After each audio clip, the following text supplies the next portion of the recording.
pinch hit for John real quick here. So this final panel today, what we're going to do is start bringing together a lot of these threads. So we've heard from wildlife and ESA folks. We've heard from forestry and rangeland management folks. We've heard from invasives. So now, what John was talking about early on, we're trying to break down some of those silos. This is our first attempt at really bringing together a diverse group of folks and to do that. So this last panel, Practitioner Perspectives, I'm happy to introduce Nick Owens, Senior HSC Representative with Anadarko Petroleum, Leslie Allison, Executive Director of Western Landowners Alliance, John Roos, State Director of Nevada BLM, Terry Fankhauser, Executive Vice President of Colorado Cattlemen's Association, and Jim Neiman, President and CEO of Neiman ENTERPRISES. Nick, do you want to start us off?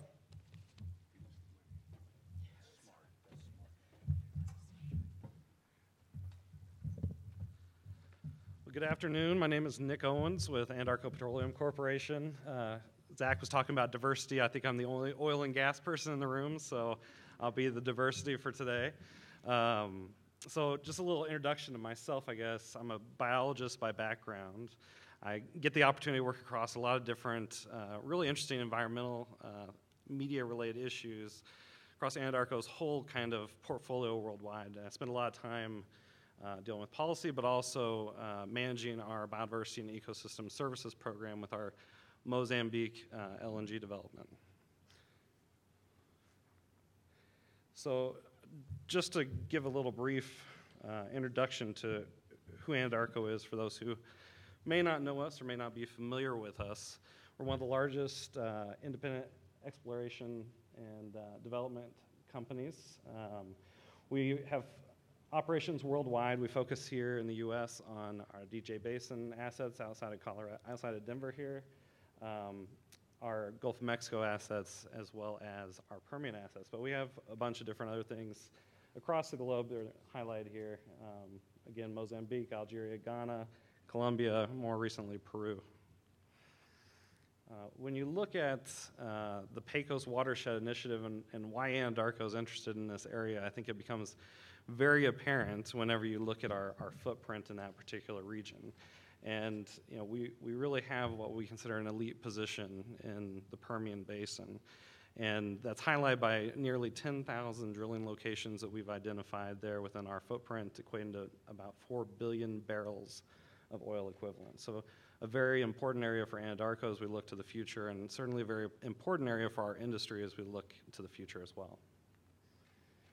So the Pecos Watershed Conservation Initiative is something I'm very passionate about, have a lot of excitement around, and I think it's going to serve as a novel framework for how we do conservation on the ground potentially in the future.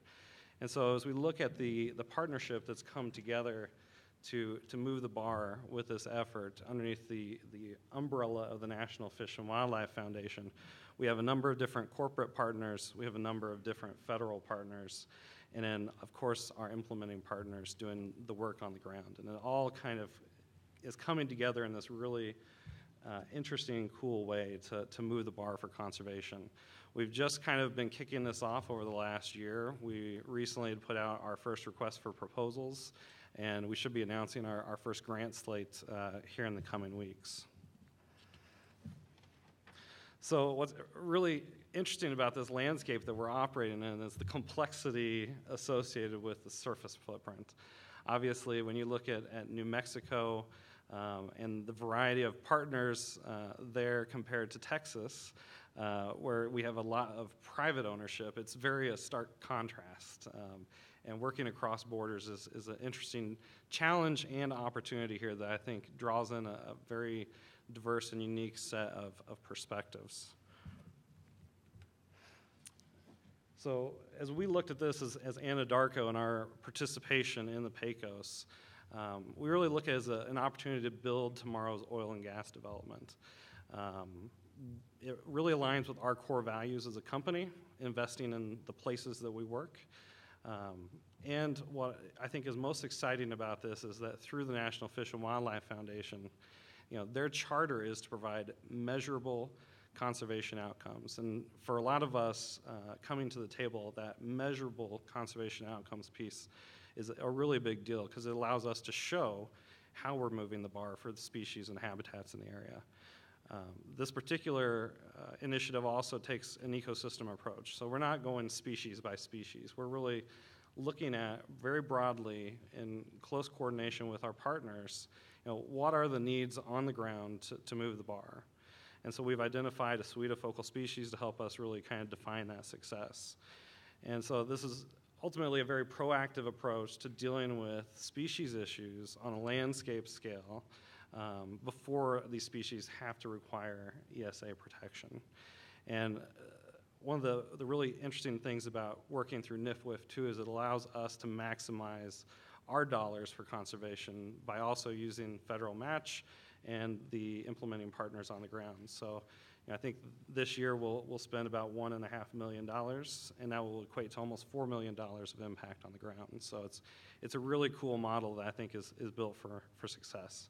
And to really highlight the importance of this from an Anadarko perspective, I think it's appropriate to look at the backdrop of where we are as an industry with the downturn that we've been going through over the last number of years. So we're really putting our money where our mouth is on this effort, despite commodity prices being where they're at today. So with that, I will yield the floor.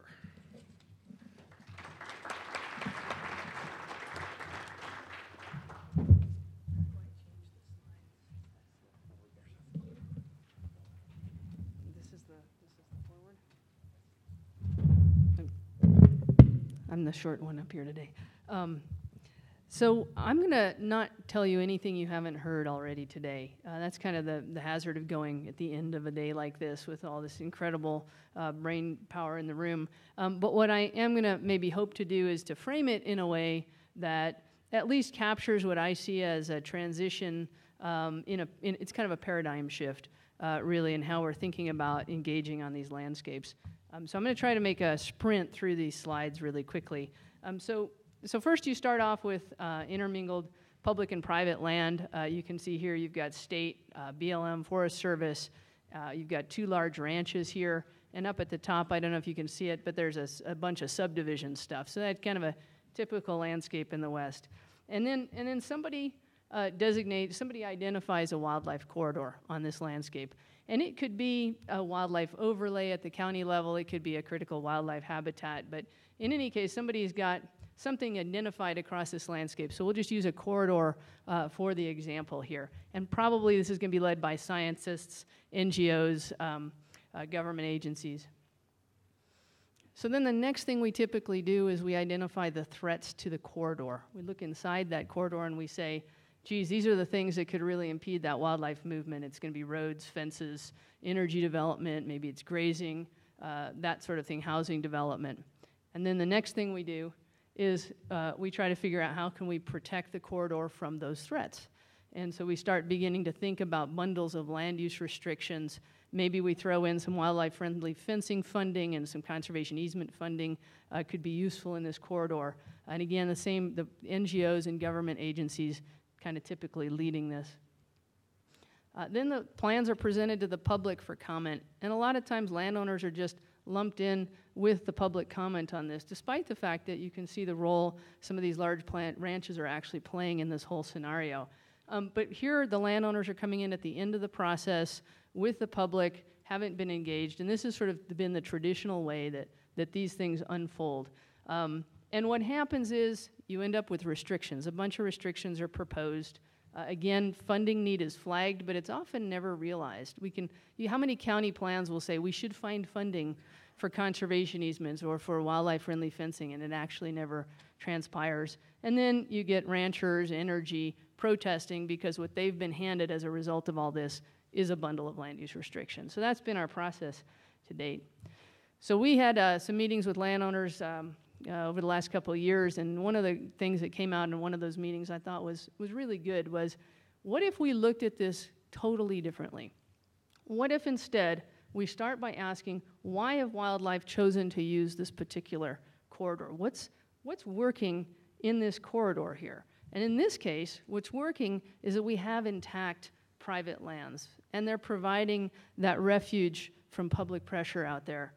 And we also have an economic activity on these lands that is supporting livelihoods, the local community, and is still leaving room for this wildlife to move across these landscapes. So if instead of looking at the threats to the corridor, we look at what's working within the corridor, we have a whole different view on how things might unfold. And honestly, here, the threats are outside the corridor, not inside the corridor. So if we look at it through that lens, a different kind of an approach comes right up to the forefront. The first thing, obviously, is we need to be engaging the landowners, as we've heard many times today, right up at the front of the process, not at the end of the process. We need to find some way of sustaining collaborative conservation in this landscape so that these voices can be part of that decision-making process early on. We need to actually fund the easements and wildlife-friendly fencing and things like that, so we need to put our money where our mouth is. We could focus some of our conservation programs and technical assistance, like the Working Lands for Wildlife has tried to do and has done very successfully, but focusing those kinds of programs to support the good things that are happening in that landscape is an important priority. And then looking at the economics. How is this going to affect or is already affecting these landowners in this area?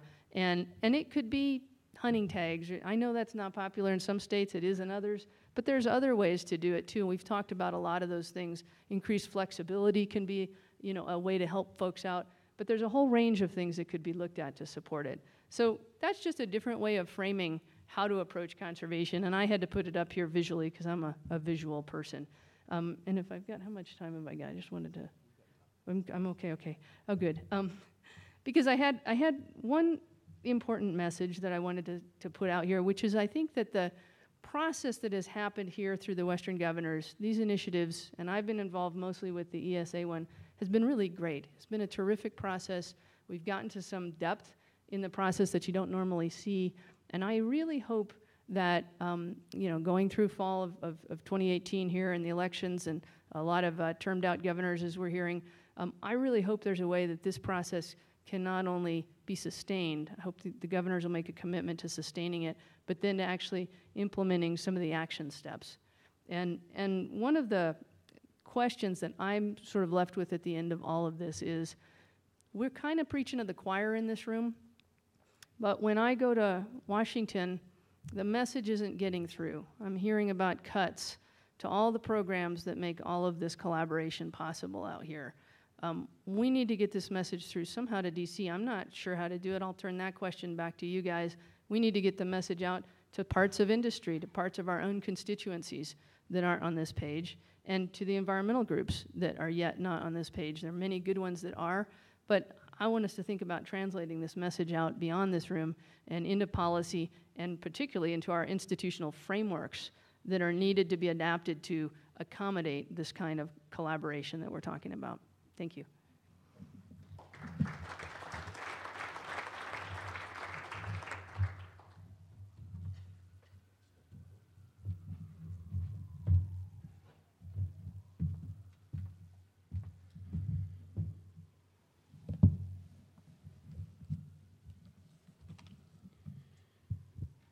So good afternoon. Appreciate you allowing me to be here.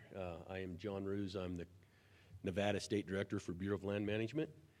I wanted to start off kind of in an odd place maybe, but on the screen is the mission of the Bureau of Land Management. And that mission comes from our Organic Act, or FLPMA. And I think if people understand what that act told the Bureau, is one of our important components, one of our important jobs, is that we're supposed to coordinate, we're supposed to care about the people that are using the public lands. And so I think that's some of the basis of what that BLM mission is when we talk about a multiple use mission. This next slide just talks a little bit about guiding principles that we have as an agency, and these have been around for a long time. One of them I'll point out is the second one there, to cultivate community-based conservation, citizen-centered stewardship, and partnership through consultation, cooperation, and communication. I'm kind of a traditionalist, and for me, that's a pretty important thing that we're supposed to do as an agency. We've got administration priorities, And these are pretty important to us, and we always try to make sure that as we're working with our partners, as we're working to make things happen on the ground, that we always, try and follow the administration priorities. We've got secretarial priorities, which are very important to us. We have agency priorities, and we have, in my case, we have priorities for the state of Nevada Bureau of Land Management. And they all kind of tier off each other. They all fit together.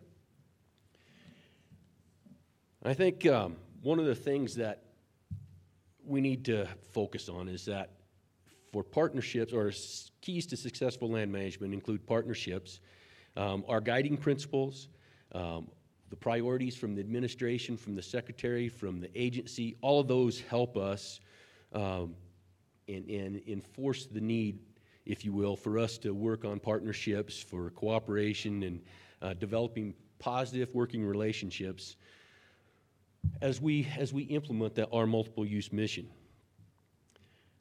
Boundary lines do not exist when you get to doing things on the ground. It really doesn't matter what agency manages the ground, whether it's state, private, federal. We all need to be working together to make things happen on the ground. We have neighbors on both sides. We need to ensure that the management contributes to their overall health and productivity of the lands and the resources that are there. So those are some of the important things for me. And I guess one of the things that I've had the opportunity, I've worked in a lot of places in my career. I've worked in, I could give you a long list and I won't even go there, but I've had the opportunity to be engaged with a lot of good partnerships. One of the first ones that I was able to touch just briefly was the Owl Mountain Partnership in Colorado. Pretty good partnership. It lasted for a long time. They got a lot of stuff done. I spent a little time in Wyoming, and in the southwest part of the state, we had the Wyoming Landscape Conservation Initiative. And that's a partnership that continues to function because everybody at the table feels like they're a partner and they have a say in what happens on the ground. I've been in Nevada several times over my career, and I'm always impressed with some of the things that we do in Nevada. We have some working collaboratives in Nevada, and I'll give you a couple of them. I might have to put my glasses on so I can read my note on this one, because one of them I can't ever remember what it stands for, but so they got creative names. There's Sane, there's Shoe Sole, one of our new ones called Roger. Results-oriented grazing for ecological resilience. Pretty daggone impressive name when you start spelling that baby out. And the people that are part of Roger, and that transcends all the federal agencies, the Forest Service, Fish and Wildlife Service, BLM, NRCS, we've got all the state agencies at the table, we got permittees, we've got the governor's office, but the most important and probably the most impressive thing about that is that it's a user-led collaborative. The permittees are the driving force behind this. So another one that we've been working on in Nevada that I'm really extremely proud of, and we're still on the ground floor of it, if you will, but it's called the Nevada Collaborative Conservation Network. We've got roughly 15 partners in the state. We're working to develop ground level conservation efforts that again, they're coming from the local entities themselves. We're trying to develop collaborative facilitators, if you will, from amongst those 15 entities that can lead those local efforts. We've seen the success of those local working groups, whether from the sage-grouse planning processes or go back to the old CRM days, or I can give you a whole long list of other entities that we used to have or groups like that. But the successful ones that I've seen are those ones that are locally led. And again, that's the thing that we're trying to do with this. We're saying that it's designed to enhance meaningful communication, provide structures to support local diverse stakeholder groups working to achieve conservation that incorporates best science and local knowledge through a collaborative planning and implementation approach. serve as a bridge between various groups that are already operating at the local, state, and federal levels as a way to enhance, expand conservation efforts. But again, this is locally led. We're putting all our efforts, and we're working to hopefully have our conservation districts be the entity that manages and facilitates our group of facilitators and helps to ensure that we get these local collaborative efforts going. And we've got a lot of work going into that, but it's just a really exciting thing for us right now. And for me, that's what partnerships are. That's what collaboratives are. Goes back to Mr. McGagnon talked about relationships. You can't ever forget the importance of relationships. And I think another one that we need to be focused on is we've got to get back to where we have common values, because if we start with common values, we start with our relationships, we can get a lot of stuff done. That's it.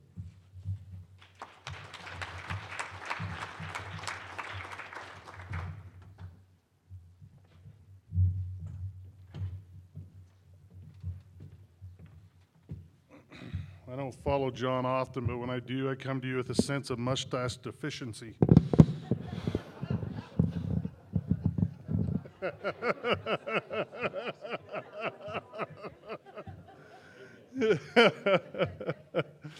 A little humor is always welcome, right? Well, thanks for having me. I appreciate it. And, this notion of cross borders or multiple landscapes, multiple management is something I hadn't realized early in my career and early in beef production from ranches, because I came from predominantly a private land state. What little federal land we have is for sale in Kansas, I think, half the time, because no one really understands we have a little bit of grasslands in the western part of the state.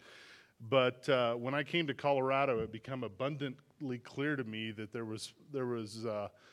was huge importance in how we manage those lands across management or ownership or things along those lines. And that many of the ranchers that I work with and currently understand, when they talk about their ranch, it often can offend some people, because a good portion of their ranch they may not own, but they manage. State lands, private lands, parks, federal lands, things along those lines. So it is critically important. They think about it as an operational unit, right? So I'm not adding anything to that many of you don't already know. It's just something that I always feel valuable. I'm not also going to cover a lot of examples, because everybody has an example in here of something that's worked well, right? And they have common ingredients, or we probably wouldn't mention them in settings like this.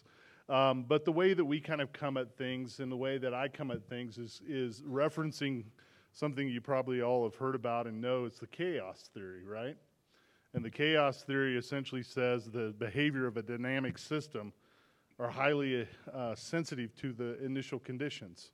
And what that tells me, if I want to change future behavior, that I have to get the initial conditions right in the beginning, or at least be somewhat in close proximity.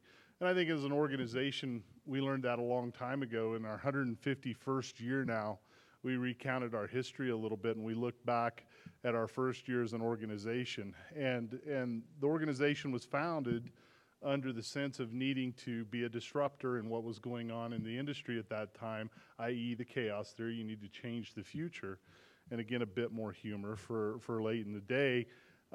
Livestock theft and things along those lines was part of that theory, right? And if you've been around me much, I tell this story a lot. But initially, we had huge issues in Colorado with livestock theft. We thought it was Wyoming. Jim. We thought it might have been Texas. We weren't sure who it was. Come to find out, 2 of the founding members, or 3 of the founding members of our organization, were responsible for that theft ring. And so the story goes, they disappeared from the future of Colorado, which was an implementation of the chaos theory, right? You want to change future behavior, you have to change your current conditions.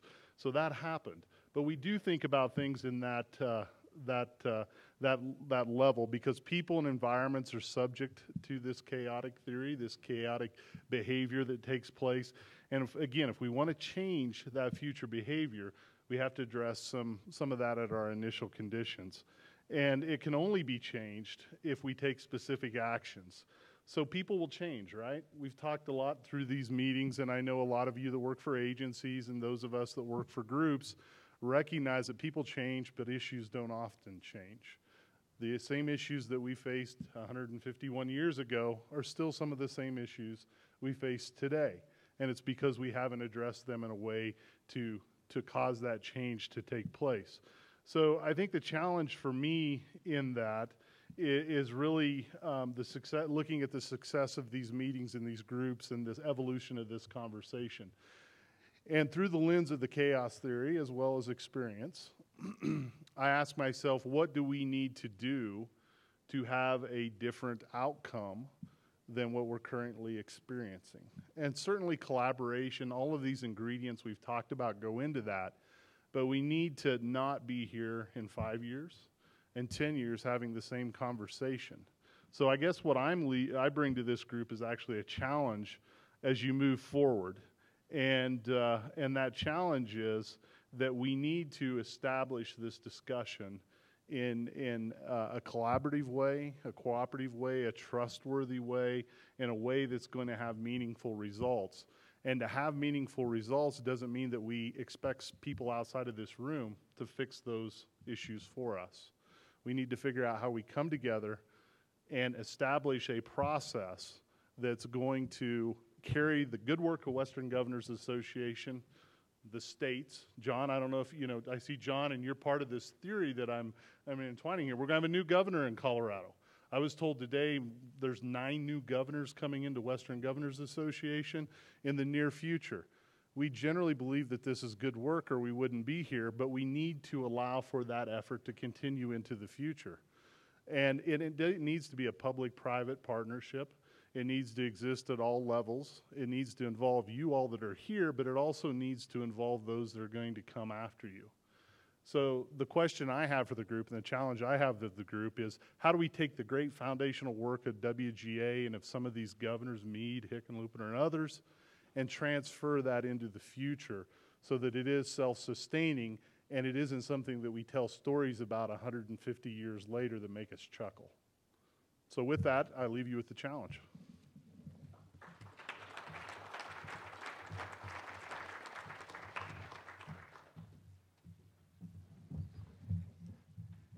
John, which button do you push here? Arrow, okay. Well, first, John, my name is Jim Neiman, and I just got a question for you. I don't know why you put me last. I'm between all of them and wine and beer, so I hope I can keep this to less than 6 minutes. But the good news is, well, hell with it. I quit drinking 17 years ago, so the hell with you. I really don't care whether you get to the bar. But for those of you who do drink, my average is still good. So I'm going to try this and see if I can get it to work. So just a picture up there, you can look up in the upper right-hand corner and see the 5 generations there. I'm the middle one. My granddad started in '36 in the forest products business. We're way less than half the size of Bob Bay's company. We have a little under 500 employees.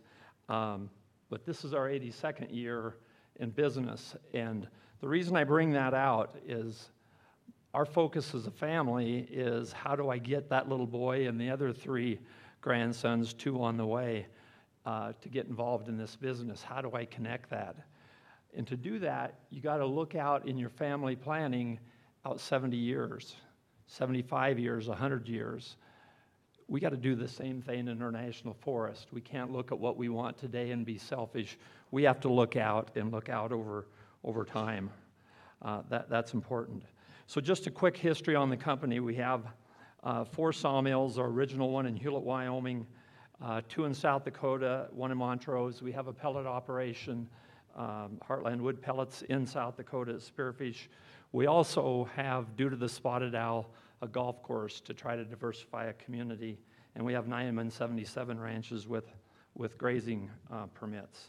I'm going to talk briefly about landscape scale conservation boundaries a little bit.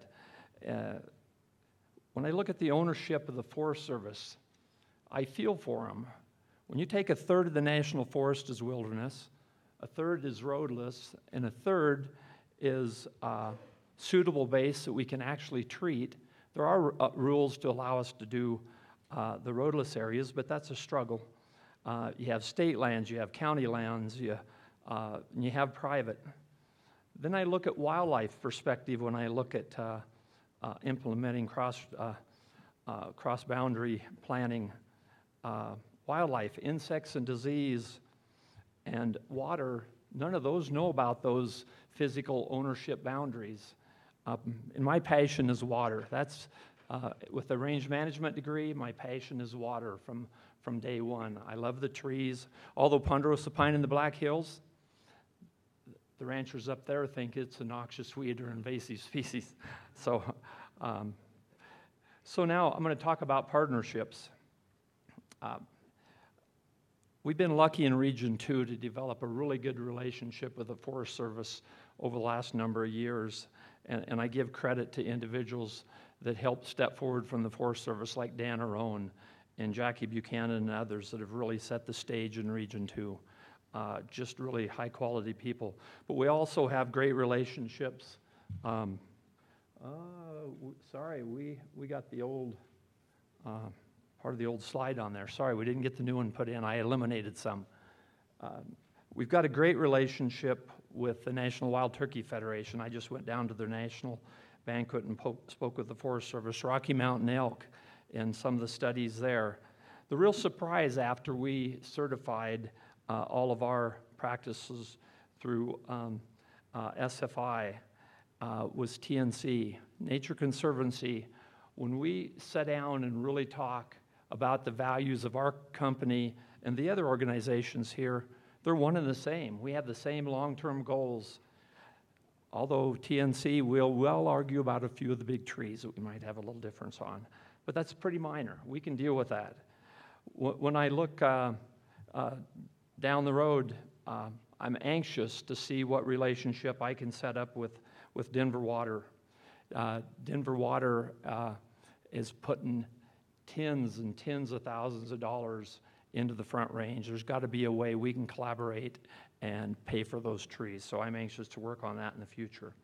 So now I'm going to talk about collaboratives for a second. I help co-chair the Governor's Task Force on Forest Health in Wyoming with Lisa McGee. And there's a number, including Joel and others, and John and different ones were on that group that was very effective. And one of the offshoots of that was the Bighorn Forest Roadless Collaborative that just finished last year. Not all the results we wanted on roadless, but there was some good efforts there. In Colorado, I have part of our foresters are involved with the Colorado Forest Health Advisory Council. And then Speedmer is in the Southwest, and that just finished up last year and encompasses all of the geomug, all the three forests there in the geomug. It's a spruce beetle epidemic, aspen decline management, response, environmental impact statement. I beat you on a phrase there that I beat you guys over here. So I'm not going to talk about Senator Bennett's collaborative and his summit. I'm going to jump to probably the most important one for our family, and this is, I'm going to highlight the Black Hills Mountain Pine Beetle Working Group and their response to the mountain pine beetle epidemic that affected all of the landowners in the Black Hills. There are 1.5 million acres in the Black Hills, including the Black Hills National Forest, private lands, state lands, BLM lands, with 56 at-risk communities in the Black Hills. The mountain pine beetle epidemic ran from 1997 to 2017 and affected over 450,000 acres, killed about a total of about 100 and some thousand acres of timber in total. In 2010, the working group was formed with 7 counties, 5 conservation districts, state of South Dakota, state of Wyoming, South Dakota State University, Forest Service, Park Service, BLM, NRCS, and the forest products industry, which was involved in.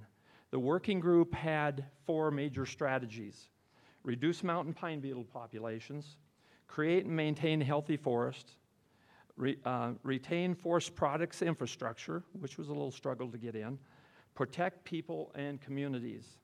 We had crucial support from South Dakota and Wyoming governors, congressional delegations, legislators, and local governments. From 2012 to 2017, all 14 partners contributed a total of $108 million in accomplished timber sales, non-commercial treatments, sprayed high-value trees, treated fuels, thinned overstock stands, cleared right-of-ways, and held landowner workshops. The epidemic is now officially over, but our work continues to address noxious weeds and heavy fuel loading and to prevent another mountain pine beetle attack in the Black Hills. Looking forward, we can build on these lessons and we can learn from this by reaching mutual understanding, using the best science that we can find, a coordinated message, the importance of collaboration, and it comes down to relationships. And one very more important part with that, then you start building trust. And it needs to be trust that's built 2 ways. And from there, then you start building tolerance and communication improves. Thank you.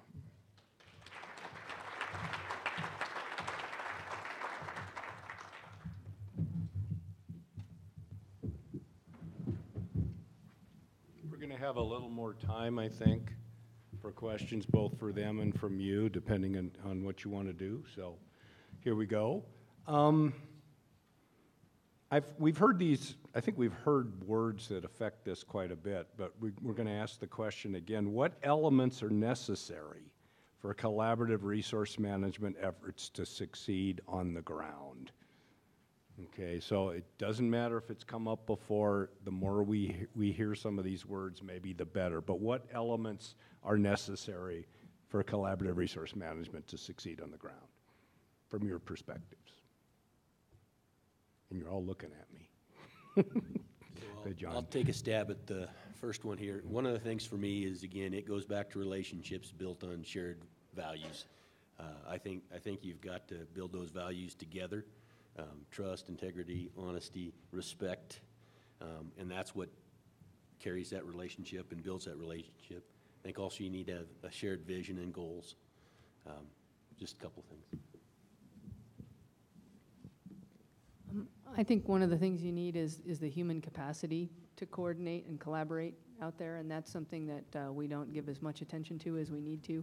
But if you listen to a lot of the collaborative efforts out there, that's the common theme, is it's very hard to keep those things going and funded and to have the time to be able to collaborate. Anybody else? What about, let me add to that a little bit. Go ahead. Okay.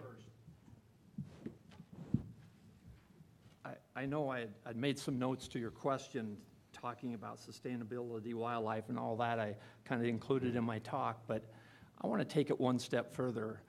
I want to look at it from the government perspective. After you get the collaborative group together and if you have a 1 million acre, 1.5 million acre forest like the Black Hills, and your collaborative only treats 1,000 acres or something, after you get your collaboration together, then we have to look at results, and we have to look long term. So you take a forest right now that every forest in the USA is growing more timber than we're harvesting. So if I look out, how do we get the size of that project? And so part of it, are we treating enough acres to look long term to make it sustainable? So I'm results oriented. And after you get the collaborative process done, then I judge it to see, are we successful long term? What about, let me add to this values thing, because it's something that comes up a lot. What about adding to it, learning how to respect and listen to values that aren't ours? You know, there's a hunter and then there's the person who doesn't hunt. And getting them to appreciate each other even though they're not trying to change each other. That's part of it too, I assume? Because we're probably not all going to have the same values in a country this diverse, but if you mean obviously things like trust, certainly we want to do that. So let's explore this barriers question again. We've heard of a lot of good examples of large-scale collaborative efforts to conserve, but one of the goals, I think, of WGA here is what are the barriers still we need to think about? And those can be anything from values, regulatory, budget, science, coordination, all of that. What's still there and what do we really need to work on still? Or we wouldn't be here. So maybe I'll start. I think one of the things that we've seen is barriers is money, capital to actually do the work. And I think as we've moved into the Pecos Watershed Initiative, there was already a significant amount of work going on the ground that we have benefited from moving into that effort. And as the partners have come together and brought money to that landscape, the capacity now is increasing to do a lot more of the low-hanging fruit that's been sitting out there that, really great projects teed up, shovel-ready, that previously didn't have that funding to move forward. So we're seeing that our bringing money into that landscape is really moving the bar in a big way. Fire away. So, excuse me. One of the things that I would say can be a barrier, it's not always a barrier, but the institutional frameworks, the way that our government agencies interface with one another and then with stakeholders on the ground. And I just have a very brief story. It was about a group of landowners that were looking at a potential energy development in their area. And landowners on one side of the valley owned their mineral rights, and some of them wanted to develop, some didn't. Some were not sure what the impacts might be. Began to be a divisive issue. On the other side of the valley, it was a mostly split estate with BLM subsurface. So the landowners got together and on the one side of the river where they own their mineral rights and said, if we work together, we could probably create a best management plan for this area, and then we could make sure that we were taking care of the values we all cared about. We could still allow the benefits of the development, and we could all come out ahead. Right about that time, the BLM started putting up leases across the river. And we knew that whatever happened on that side of the river would affect what the landowners were trying to do on their side. And so we went to the BLM and said, hey, we've got this really cool collaboration. We've got 100% landowner sign on. They'd all signed an MOU to do this. Would the BLM collaborate with us in creating an energy development here that would really make sense for everybody? And the BLM said, no, we have no mechanism for doing that with you. It doesn't fit our master leasing, which was a thing at the time. It doesn't fit any other way, so no. And the result was a lot of lease and protest and things like that. But that's just one small example that these frameworks have to accommodate locally driven, place-based collaboration. John, if I could answer your question with a question. It's always perplexed me why society holds our federal agencies, the Forest Service, different BLM, to 100% perfection. That's frustrating from my end. We're human beings, they're human beings. They need to be, we've got to educate the public to understand that we're in this together as a collaborative, and we're going to make some mistakes, but we're going to learn from it. My dad told me once, he says, damn it, son, do something, even if it is wrong. To do something is better than nothing. One of the things I go back to is the majority of people I work for this is a business that they're in. It's a lifestyle and a livelihood, both. And the lens of business needs to be applied to all of these things at the end of the day, because in general, it's going to take those individuals that have really significant skin in the game across all landscapes to be able to move these desired outcomes forward, and it has to make good business sense for them at some point in time. We talk about kind of the the lighter side of that, the more poetic side of that discussion. But the reality of it is that we need incremental objectives that we're able to meet, that meet good business sense. Otherwise, I think you run the distinct risk of conversing yourself through a generation, yet not yielding the outcomes that you wanted to see. Because, and we find it in our business too, is you actually, we see generation to generation reactions differently. Because if one generation had spent a lot of time trying to achieve a goal and they were unsuccessful, you're going to have to skip a generation before you get another crack at it. Because that next generation on the land, that next generation of business holder isn't going to go down the same pathway expecting a different result. So I think one of our last stops is we do need to put a business lens on all of this and make sure that it can happen. So I want to add just a little bit too. I think, going back to the example that Leslie used, one of the things that I guess that I have tried to learn over the years is that partnerships are at all levels, and they start almost immediately when you move into an area. It's important that as a land manager that you're working with the local government, you're working with the state government, that you have that relationship. So any kind of initiative that's coming out of the private sector, if the local governments and the state government is engaged in that, then they're gonna be having that conversation with the federal land manager as well. And so a lot of those examples can be dealt with, and there are ways to get around them. But again, you have to start at that very beginning in order to make it. Jim, you ask a good question, and I don't want to get off on a tangent, but I'll answer it. Not that I'm right. You wonder why we hold federal land managers to high standards. I'm not sure we do, but what informs a lot of this, not this room, but out there, is a zero-sum game with a lot of people. They either win or they sue. There's not collaboration.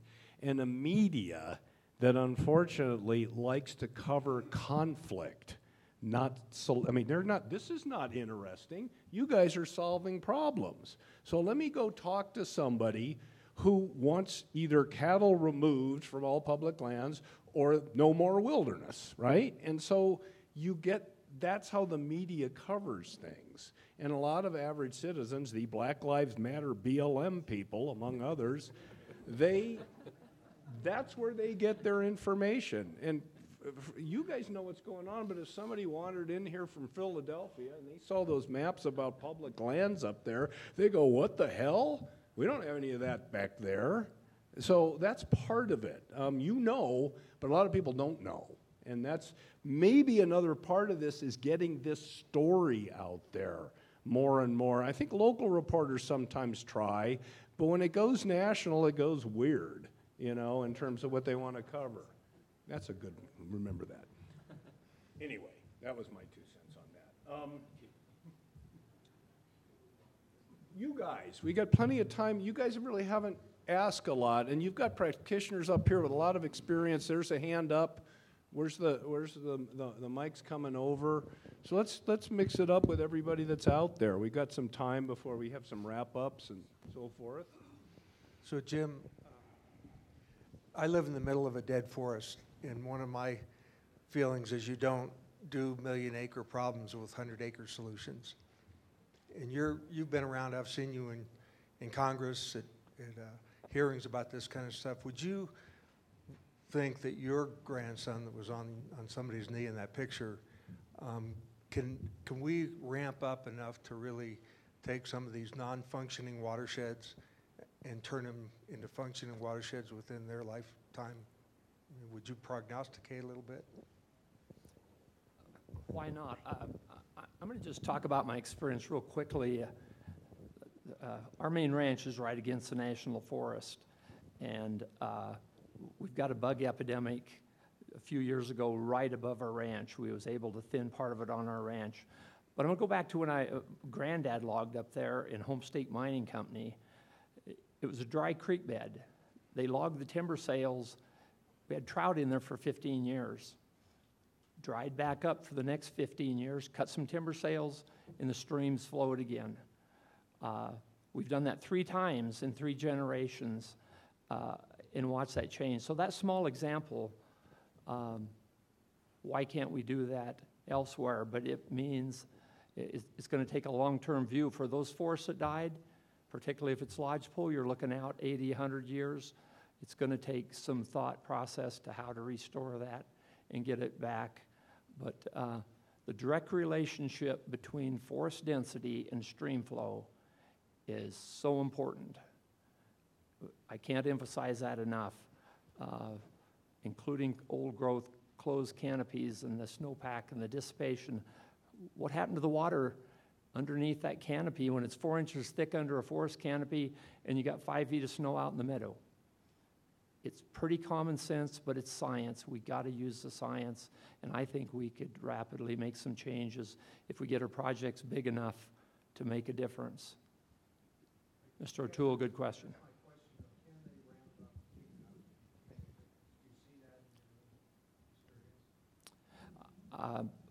I'm a guy with the glass half full, and I don't have a choice. I'm 90% dependent on federal land, so I'm one of the few mills. We're the most high-risk mill in the United States dependent on federal lands. I know we can do it. It takes a team. Here's a hand. Yeah, thanks, guys. I've really enjoyed this panel, and I guess one of the things that a couple of you mentioned was about the need to educate the public. And Leslie, you started off talking about, kind of preaching to the choir amongst this room of practitioners, a lot of great examples.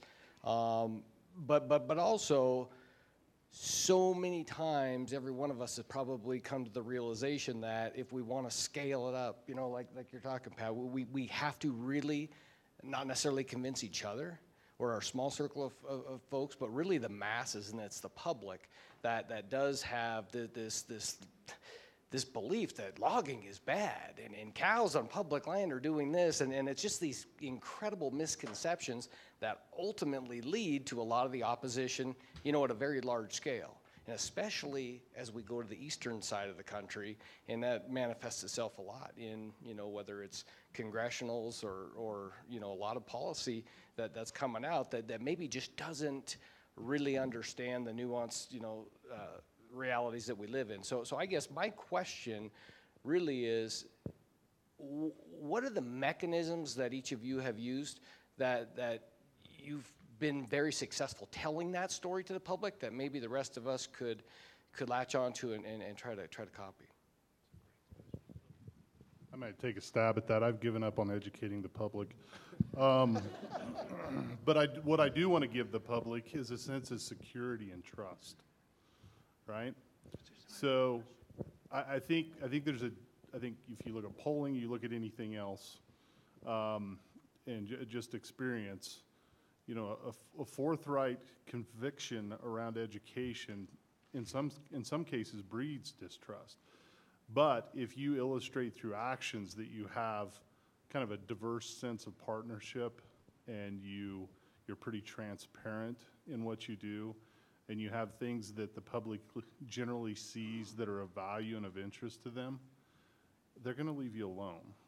I think in many ways the conflict that we all quote unquote enjoy right now around these issues can go away if and I go back to where I was educated on a little bit of the radical center that came out of your neck of the woods up there, Pat, and some other people. If you kind of bring the right people together and you do the right things, all of a sudden you're going to look around and wonder why nobody's paying attention to you. But you are going to make progress. So that's how I look at things.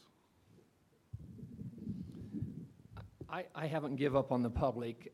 About 30 years ago in the Black Hills, our Black Hills Forest Resource Association set up a Black Hills Regional Multiple Use Group. This could have been considered the first collaborative in all out here 30 some years ago. We had snowmobilers, off-road riders, environmental groups, fly fishermen, miners, ranchers, horseback riders. We had education systems on why a snowmobiler should close the gate. We had education to the fly fishermen that were fighting us because they thought they was going to destroy the streams when they found out we were improving the stream flow and water quality. It started turning around. We ended up with 40-some thousand people. At one time, it grew to 60,000. We had 10,000 out of Sioux Falls supporting us. So you can have an influence if you get the right group.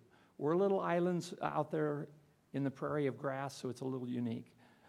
On the education side, I've spent, I fund Project Lead the Way, Project Learning Tree at a number of schools. The STEM program is a really excellent way to get into the minds of kids. We probably tour quite a few hundred sixth graders every year. We try to get the kids when they're 6 years old. Forget the boys, they ain't worth a shit at 6 years old. The girls are good though, and they take back. I mean, one girl said, Mr. Neiman, how do they get the lead in a pencil? I just went through a factory, so I knew, or I would have been caught off guard. Some really good questions. So you get in their minds and how to create. You can influence them. I was on the board of trustees. I was on the I chaired the school environment natural resource. My whole effort at the university was, I don't want to tilt this, but I want education to be balanced. Education in the 60s was corrupted out of Chicago with Lorax and Bambi and other things that taught the teachers to teach the kids that were bad. Some of it we were bad because we didn't know. The square 640-acre clear cuts were ridiculous.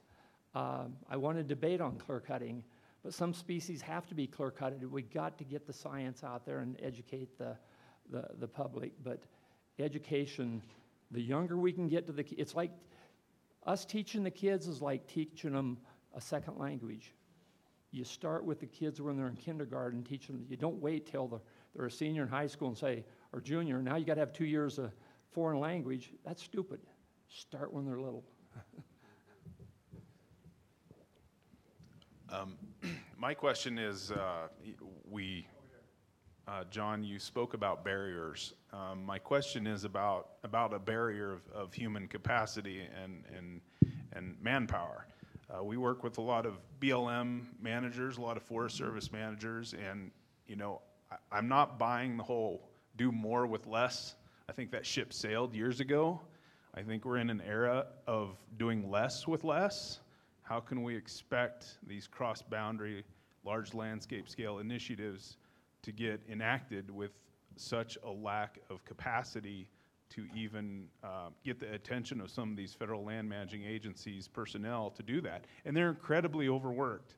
Great people, but they're incredibly overworked, and I don't think we can expect too much as far as large landscape initiatives to be enacted with this era of overworked federal and state land managers. So what can we expect with that? You want to try it? Because you struggle with this, John. You know. How do you do it?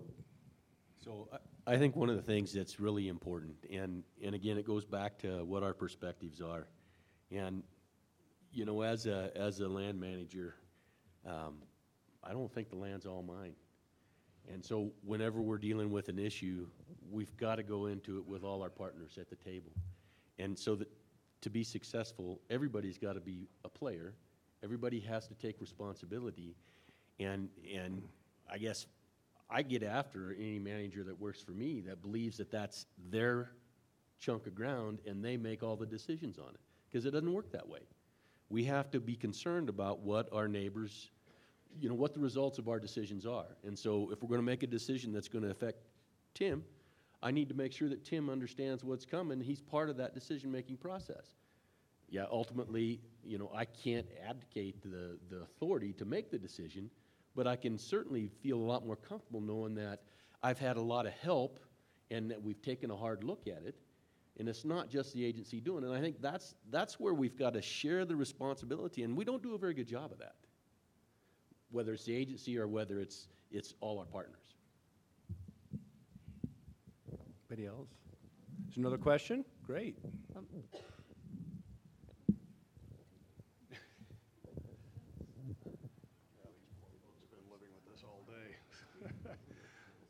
this is more of a comment regarding the notion of making a mistake.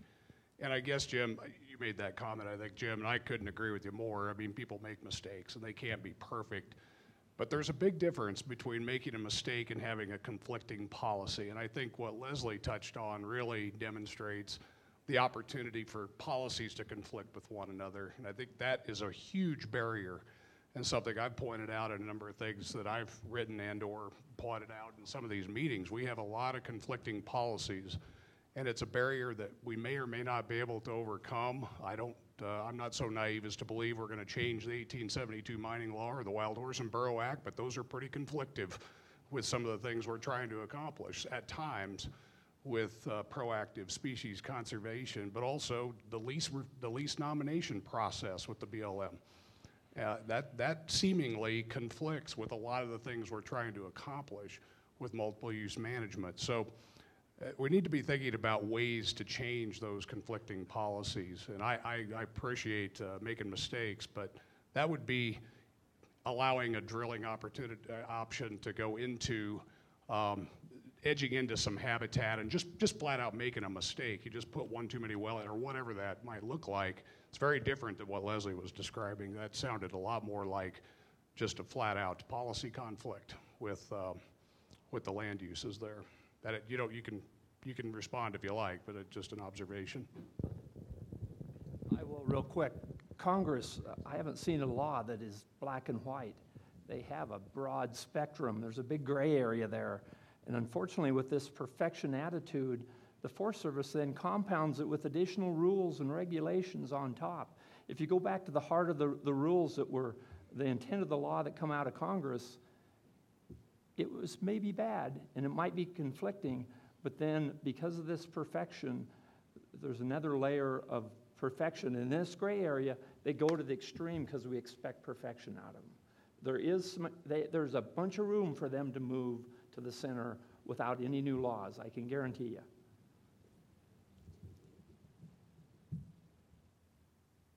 Okay, so any more questions? So what we're going to do, two quick things. We're going to thank our panel, then there's going to be a couple of day one reflections that are done in time to get to the reception. We will not run late. So join me in thanking the panel. Glad to meet you.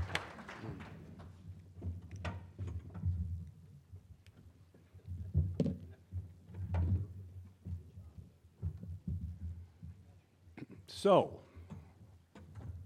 some reflections to end this day that can get us going for the next day, and a lot of them are pretty common sense, I think, at this point. But the question, do we need clarity on landscape scale conservation or cross-boundary conservation, or do we simply do it? And let the clarity come with action rather than let the academics try to define it. We waste a lot of time doing that stuff anyway. But why not just do it, would be the other side of it, and let what it is develop through experience. There are going to be barriers and challenges. There's a lot of them. I'm going to throw this out there, though I'm saying with a bit of a grin on my face because I'm not sure who I'd trust to do this. But do we need a new Public Land Law Review Commission? The last one was in 1970. When we tried to, mainly BLM, but other acts, to try to make sense of this. I'd get nervous. It's sort of like, do we want to rewrite our Constitution? The answer to that would be no. So I don't know if we could find the right people to think about this, but that's the logic of where some of this is going at some point. Probably we don't have the right politics for it as yet. But on the other hand, what are the successes? What are the strategies that we're learning that others can use or try or learn from? Okay? And then this deal about relationships, I think in this room, that's really pretty clear. But I wonder is if, and I kind of have said this before, but I turn it back on us in the universities that are training the next generations. Are we providing these students the opportunity to understand the importance of relationships as they graduate rather than just information? There used to be an old observation, 20 years ago, remember when we used to take those career tests and it would tell you, well, based on what you're interested in, you ought to look into this kind of career. Well, back in the day, people that wanted to work with data or things ought to go into natural resources. But if they wanted to work with people, well, that wasn't the career for them, seriously. Now, from everything we heard today, I don't think that test exists anymore, but that was a horrible mishmash of where reality was actually heading. And then finally, I heard I guess it was a little challenge, but also an opportunity. If we're going to have 9 new governors, including Idaho in my case, and it sounds like you in Colorado and elsewhere, there's a real role here for the Western Governors Association to take all of this. And speaking of educating, sit down with these new governors so they're not behind the 8 ball with what's already been learned through this forum and other forums like this, because the West is different. And, why not bring them up to speed if they're not quite on some of these issues? They may know one of them, they may not know all of them, okay? So with that, we'll close today. In about 20 minutes, the reception, I guess it's just right out there, will begin. So it may start earlier. Well, who's ever in charge of starting it earlier, go ahead and go ahead.